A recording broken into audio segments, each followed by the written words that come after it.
দেশ বিদেশ যে যেখান থেকেই দেখছেন সবাইকে জানাই আমার আন্তরিক সালাম ও শুভেচ্ছা। আসসালামু আলাইকুম।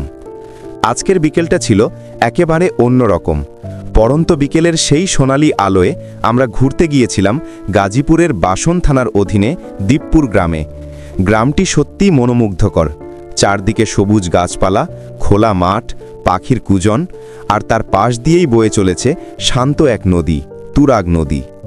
আমরা তিনজন মিলে বিকেলের নরম আলোয় পৌঁছে গেলাম নদীর ধারে। নদীর পাড়ে ছিল এক উৎসবমুখর দৃশ্য। ছোট ছোট বাচ্চারা কেউ পানিতে লাফাচ্ছে, কেউ সাঁতার কাটছে, কেউ বা হাসি ঠাট্টা করছে। তাদের আনন্দ দেখে আমরাও মুগ্ধ হয়ে গেলাম। সত্যি বলতে আমারও খুব ইচ্ছে হচ্ছিল নদীর জলে ঝাঁপিয়ে পড়তে, কিন্তু কিছু বাধ্যবাধকতার কারণে নামতে পারলাম না।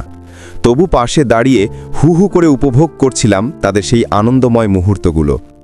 নদীর ওপরে ধীরে ধীরে ভেসে যাচ্ছিল স্টিমার আর ছোট ছোট নৌকা, যেন এক মনোরম চলমান দৃশ্যপট।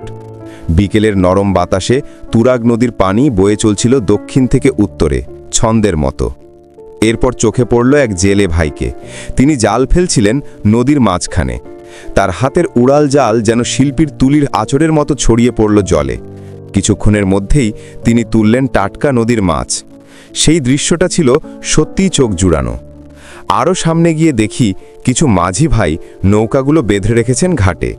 তাদের সঙ্গে একটু গল্প করলাম। জানলাম তারা 1 ঘন্টার চুক্তিতে নৌকা ভাড়া দেন নদীতে ঘুরে বেড়ানোর জন্য। কত সুন্দরভাবে তারা তাদের জীবনের গল্পগুলো শেয়ার করছিলেন। সব মিলিয়ে দিনটি ছিল অসাধারণ। তুরাগ নদীর প্রাকৃতিক সৌন্দর্য, গ্রামের শান্ত পরিবেশ আর বিকেলের হালকা বাতাস, সব কিছু মিলে এক অনন্য স্মৃতি তৈরি করল। আশা করি আমাদের এই ছোট্ট ভ্রমণের ভিডিওটি আপনাদেরও ভালো লাগবে। সবাইকে ধন্যবাদ। ভালো থাকুন, সুস্থ থাকুন। আল্লাহ হাফেজ।